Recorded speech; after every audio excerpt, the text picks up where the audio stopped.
लोगों को बड़ी उम्मीद थी कि आज 3 बजे जो है असम्बली के चुनाव जम्मू कश्मीर के अंदर घोषित कर दिए जाएंगे, लेकिन जब प्रेस वार्तालाप होती है उसके अंदर साफ तौर के ऊपर ये मना कर दिया जाता है कि यहाँ पे असम्बली चुनाव नहीं होंगे। अभी सिक्योरिटी के कंसर्न्स यहाँ पे बाकी हैं, लेकिन लोकसभा के चुनाव जो है वो होने जा रहे हैं जम्मू कश्मीर के अंदर भी, और 19 अप्रैल से जो है ये चुनाव पूरे भारत के अंदर जो है वो किए जाएंगे, और 5वें फेज़ के अंदर जम्मू कश्मीर के अंदर भी जो है वो चुनाव कंडक्ट करवाए जाएंगे। अब नेशनल कॉन्फ्रेंस इसको किस तरह से देखती है, बातचीत में मेरे साथ यहाँ पे जो है यशवर्धन सिंह जो मौजूद है, आज हम इनसे बातचीत करते हैं। यशु जी, किस तरह से देखते हैं? बड़ी उम्मीद थी लोगों को कि शायद हो सकता है कि असम्बली के चुनाव जो है वो जम्मू कश्मीर के अंदर करवाए जाएँ, लेकिन जब प्रेस वार्तालाप होती है तो साफ तौर के ऊपर इसके बारे में कोई बातचीत नहीं होती और कहा जाता है कि अभी भी सिक्योरिटी के थोड़े से कंसर्न जो हैं वो बाकी हैं। आप इसको किस तरह से देखते हैं? पहले तो मैं आपको बोलना चाहूँगा कि जब 3 बजे ये अनाउंसमेंट होने जा रही थी तो काफ़ी लोगों के, जम्मू कश्मीर के लोगों को बड़ी उम्मीद थी कि इलेक्शन कमीशन जी यहाँ से विजिट भी करके गए हैं और कुछ ना कुछ जम्मू कश्मीर के हित में फ़ैसला होगा।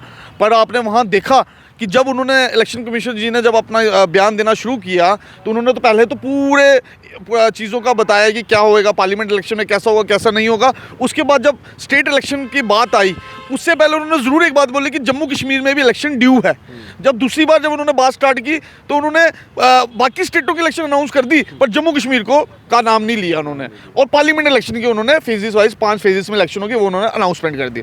और जब उनसे सवाल पूछा गया कि जम्मू कश्मीर में चुनाव क्यों नहीं, तो उनका जवाब ये था कि मैंने यहाँ के लोकल लीडरों से भी बात की और लोकल लीडर चाहते हैं कि जम्मू कश्मीर में असेंबली के चुनाव ये साथ में हो जाए, पार्लियामेंट के साथ हो जाए, पर एडमिनिस्ट्रेशन और यहाँ की जो एडमिनिस्ट्रेशन है वो नहीं चाहती कि डिफ़िकल्ट हो जाएगा। मैं एक चीज़ पूछना चाहूँगा आपके माध्यम से कि इलेक्शन कमिश्नर एक हेड होते हैं, सुप्रीम होते हैं, उन्होंने फैसला लेना है। एडमिनिस्ट्रेशन कभी भी नहीं चाहेगी कि यहाँ पे लोगों का राज आए और डेमोक्रेसी बाहर हो। तो मुझे लगता है ये बयान देना इलेक्शन कमीशन जी को बोलना चाहिए था कि उनको फैसला लेना है। यहाँ की एडमिनिस्ट्रेशन तो कभी नहीं चाहेगी, जो पिछले 10 साल से चुनाव नहीं करा रही, 2014 से लेकर आज 2024 है, 10 साल में जम्मू कश्मीर में चुनाव नहीं हुआ क्योंकि डेमोक्रेसी बहाल नहीं हुई।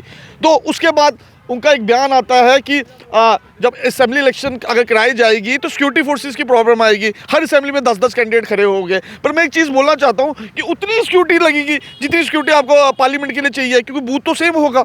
और आपको पता है कि लोग अभी भी काफ़ी जगह लोग लड़ रहे हैं कि जो इलेक्शन हो वो इलेक्शन जो होनी चाहिए वो असेंबली के साथ होनी चाहिए। लोगों की आवाज़ है। कोई जो आप बोलेंगे कि कोई नेशनल कॉन्फ्रेंस तो हमेशा खड़ी रही है जो फैसले आते हैं, पर लोगों की आज उम्मीद थी कि जम्मू कश्मीर में भी डेमोक्रेसी बहाल होनी चाहिए। पर मुझे ये बयान सुन के जम्मू कश्मीर के लोग बड़े मायूस है कि जम्मू कश्मीर में चुनाव क्यों नहीं। अगर उड़ीसा में चुनाव हो सकते हैं, बाकी असेंबली हल्के में चुनाव हो सकते हैं, जम्मू कश्मीर में चुनाव क्यों नहीं, ये बहुत चिंता का मुद्दा है। और इलेक्शन कमीशन जी ने उसके बाद बोला कि जल्दी हम असेंबली के इसके पार्लियामेंट के इलेक्शन के बाद असेंबली के इलेक्शन करेंगे। कम से कम डेट अनाउंस कर देते हैं आज कि हम पार्लियामेंट के इसका, क्योंकि उसके बाद यहाँ यात्रा स्टार्ट हो जाएगी और यात्रा में मुझे नहीं लगता कि यात्रा में इलेक्शन कराना और यात्रा एक साथ कराना पॉसिबल है।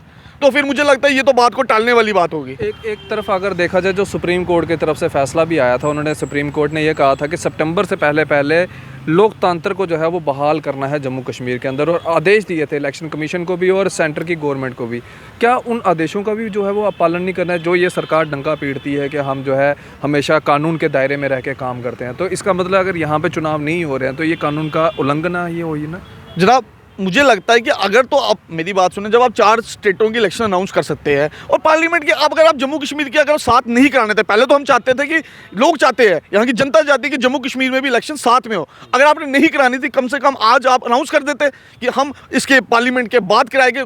जो जैसे सुप्रीम कोर्ट के ऑर्डर है कि सितंबर से पहले इलेक्शन होनी चाहिए। मुझे नहीं लगता इनके कहने और करने में कुछ है, क्योंकि इनको ऊपर सेंटर से प्रेशर है और जो सेंटर बोलती है वैसे ही ये वहाँ पर रिएक्ट करते हैं।